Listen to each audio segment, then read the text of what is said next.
Did y'all go to Village Fest? Yeah, I haven't been in a while. 10 years. Neither. We used to go every year. All thrilled and excited. Now it's just like, see all these people you don't want to see. Raiders win, baby. It's our year. Yeah. It's our year, baby. Wasn't a bad win. Hey, a win's a win. Yeah. Good, bad, ugly. It's a win. I told you, Mike told me there's a different feel in the facility, is what he said. If we can beat the Chargers this week, Ooh. we're undefeated. Where's that? We'll be Monday night in Vegas, baby. It's in Vegas? Yeah, Monday night. Ooh, that's gonna be a Monday good night game. football in Vegas. I don't mind going to that. We got to get somebody who's got ticks. And then Only venue I've never been to. if we win, we're leading the division. Come on now. Yeah. We'll be 2-0. Chargers will be 1-1. Chiefs will be 1-1. Broncos, they're gonna lose.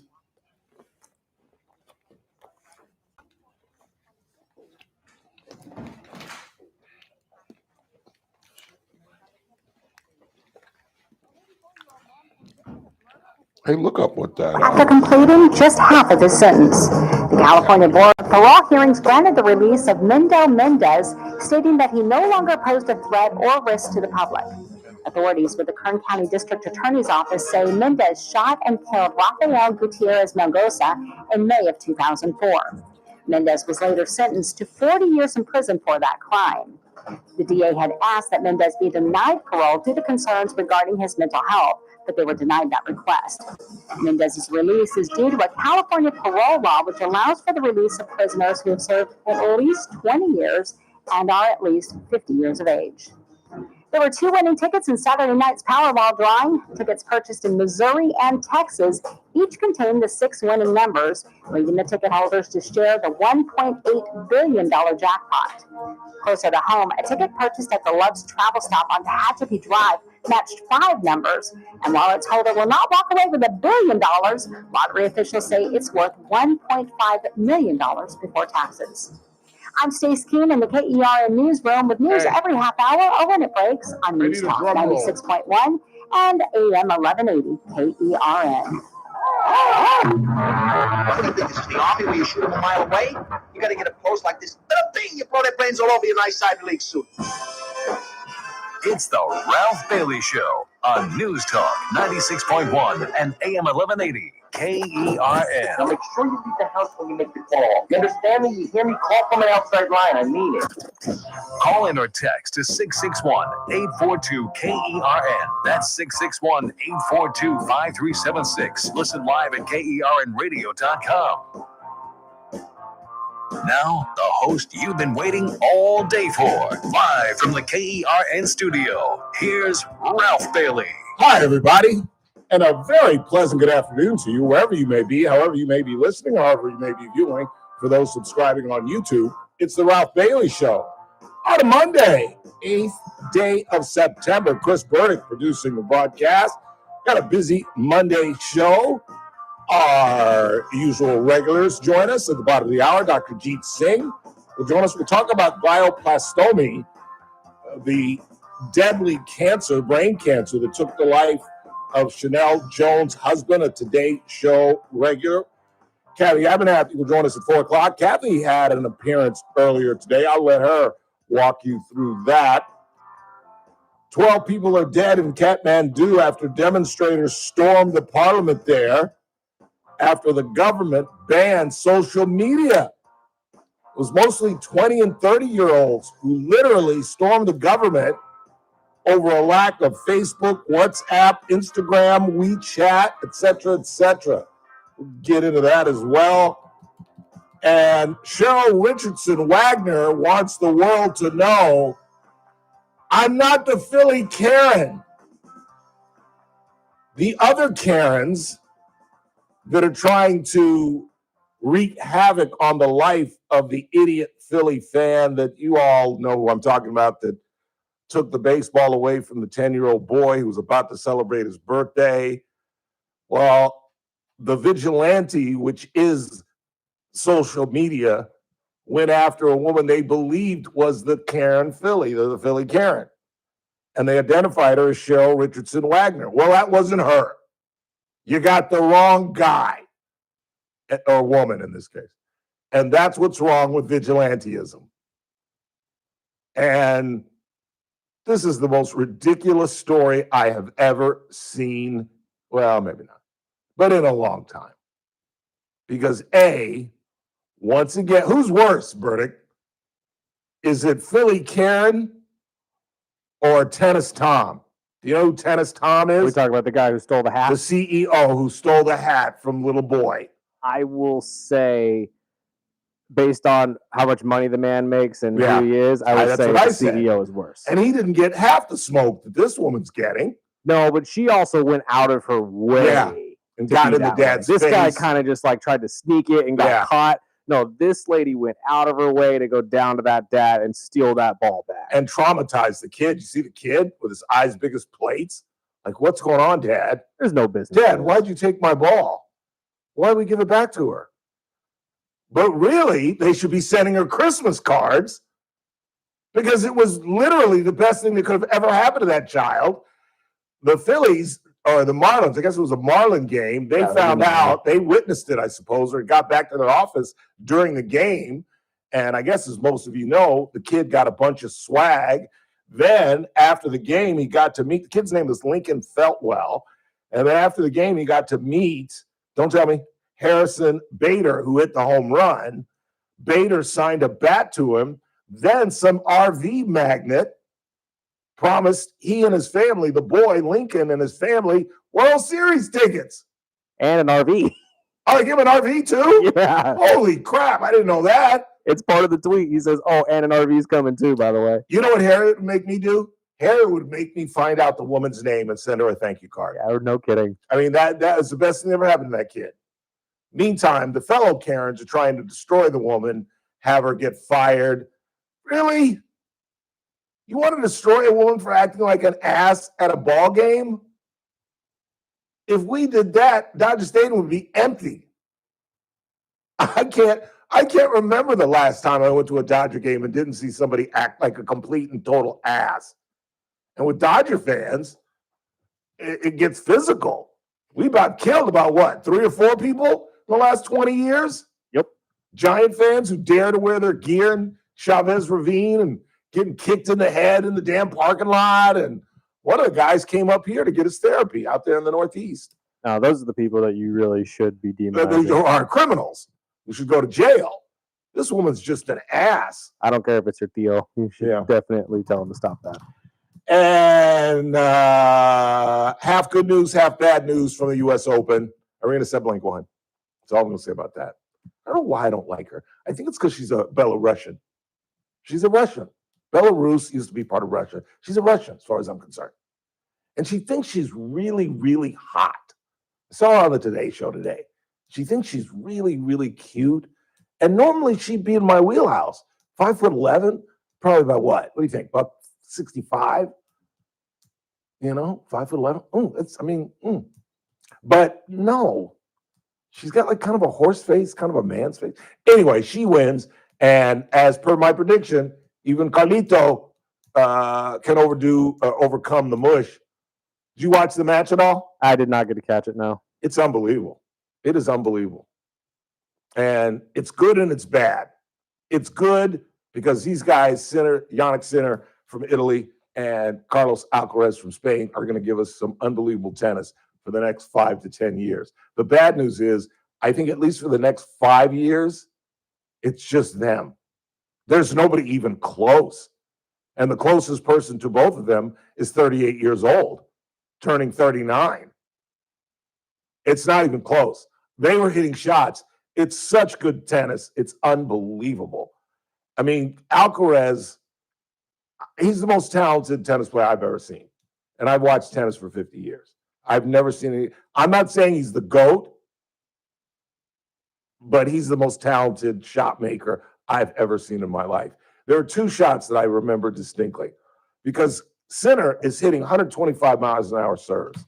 And both of them, what is so amazing to watch these guys is both of them make shots nobody else in the game could make. They return stuff that nobody else could ever return. And Alcaraz, Sinner's hitting 125 mile an hour wide serves to his forehand, right? And they stopped it and showed what he was doing. And he hit a shot. He's got his legs spread out, eagle.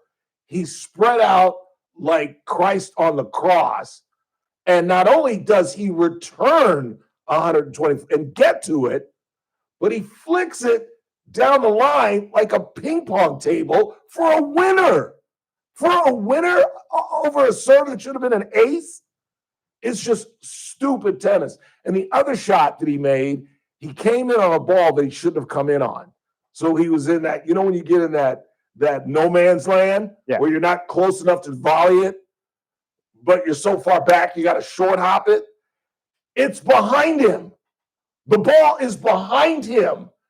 And he somehow flicks it behind him. Now, if you don't play tennis, you have no idea what I'm talking about or have no idea how difficult this is. And he hits it for a winner. It's one thing to get it back over the net, but it's another thing to direct it down the line. And Sinner's just like, it was unbelievable. It really, really was. And did you guys see, and I can't wait to ask Jeet this at the bottom of the hour.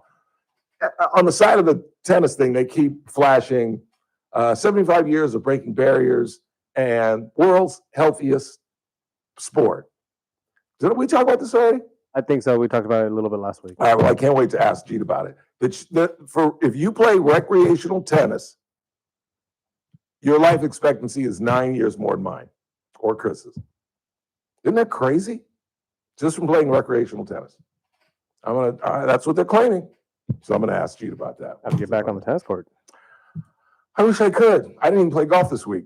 I didn't even play golf Sunday. I told Mark I was going to play, and I got up at 6 a.m. Sunday, and I walked around, and it just still hurts to walk. And I just said, I don't want to do this for 4 hours. I could have played, and I said I was going to play even if I just played 30 holes or if I just played 9. But no, it's not worth going way out there to play 9 holes. I